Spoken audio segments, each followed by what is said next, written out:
Mange et deviens mature. Bonjour, aujourd'hui, je t'invite à manger. Mon invitation te surprend peut-être mais je t'invite à manger ce repas nécessaire à la maturité spirituelle pour entrer en possession de ton héritage. Avant d'aller plus loin, permets-moi de te conter une histoire. Il s'agit de l'histoire d'une dame dont le mari a été tué d'une balle au cours d'un braquage, peu de temps après son mariage. Les braqueurs, visiblement sous l'effet de la drogue, avaient opéré à visage découvert. Quelque temps après ces faits malheureux, il y eut un autre braquage dans un quartier à proximité de chez elle et l'un des braqueurs, blessé par balle, prit la fuite et vint s'écrouler devant sa maison. Elle le fit entrer et reconnut l'assassin de son mari. Que devait-elle faire? Le laisser mourir? Appeler la police? Mais le Saint-Esprit lui demanda de le soigner, puisqu'elle était du corps médical.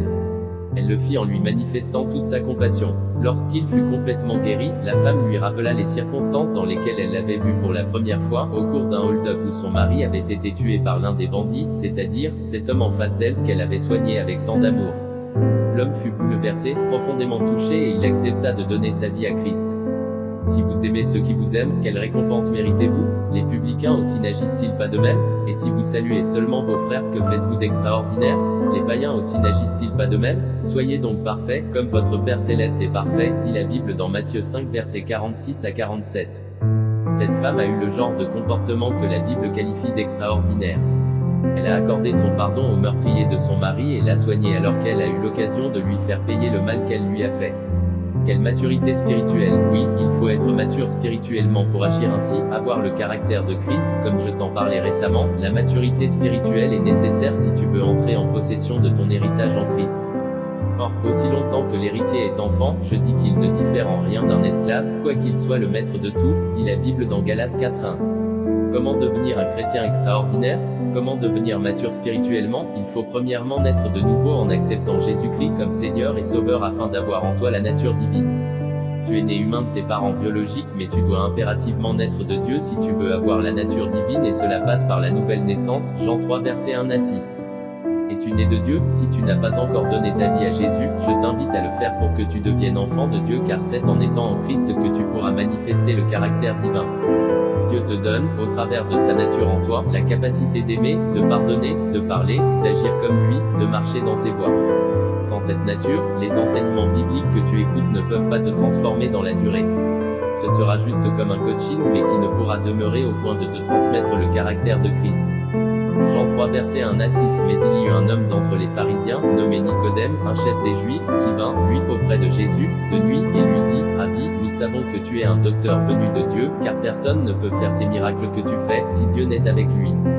Jésus lui répondit, en vérité, je te le dis, si un homme ne naît de nouveau, il ne peut voir le royaume de Dieu. Nicodème lui dit, comment un homme peut-il naître quand il est Dieu? Peut-il rentrer dans le sein de sa mère et naître?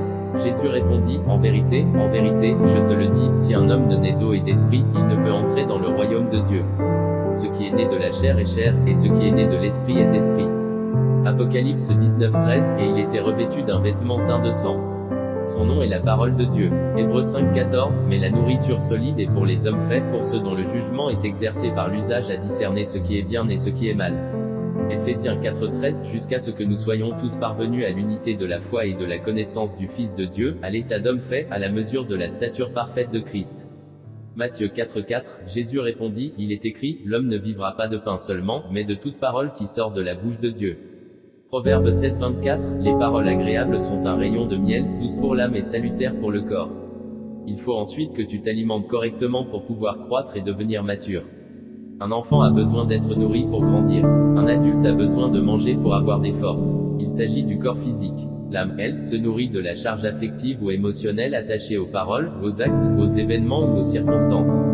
Par exemple, l'âme sera motivée par l'encouragement attaché à une parole ou à la joie liée à une circonstance, Proverbe 16:24. L'esprit de l'homme, quant à lui, se nourrit de la parole, Matthieu 4:4. Voilà pourquoi nous devons désirer, comme des enfants nouveau-nés, le lait spirituel et pur, afin que par lui, nous croissions pour le salut, 1 Pierre 2:2. Pour grandir et devenir mature, il faut commencer par le lait pur spirituel avant de passer à la nourriture solide, celle qui est faite pour les hommes faits, Hébreux 5:14. Ton esprit a besoin de manger la parole de Dieu pour que tu croisses, pour que tu deviennes mature. Comme la nourriture physique que tu savoures en mâchant avant d'avaler, tu dois mâcher la parole de Dieu en la méditant. Oui, bien-aimé, c'est à force de méditer la parole de Christ que celle-ci te transformera pour que tu parviennes à l'état d'homme fait, à la stature parfaite de Christ, Éphésiens 4:13. Méditer, c'est plus que lire. L'écoute ou la lecture n'est pas suffisante pour l'esprit. Il faut qu'il pense et réfléchisse régulièrement à ce qu'il a lu ou entendu, c'est cela la méditation. Que ce livre de la loi ne s'éloigne point de ta bouche, médite-le jour et nuit, pour agir fidèlement selon tout ce qui est écrit, car c'est alors que tu auras du succès dans tes entreprises, c'est alors que tu réussiras, dit Josué 1:8. La bouche dont il est question ici n'est pas la bouche de ton corps physique, sinon les muets se sentiraient exclus. Il s'agit de la bouche spirituelle qui mange par la méditation et qui permet d'agir fidèlement, durablement et de devenir mature. Un esprit fort a de l'ascendant sur ton âme et ton corps et cela contribue à la réussite dans tous les domaines de ta vie. Alors, bien-aimé, je t'invite à manger, pas n'importe quelle nourriture, mais je t'invite à manger Jésus dont le nom est la parole de Dieu, Apocalypse 19:13. Cette nourriture pure contribuera à te rendre mature afin que tu puisses posséder ton héritage en Christ, et à faire de toi une personne extraordinaire.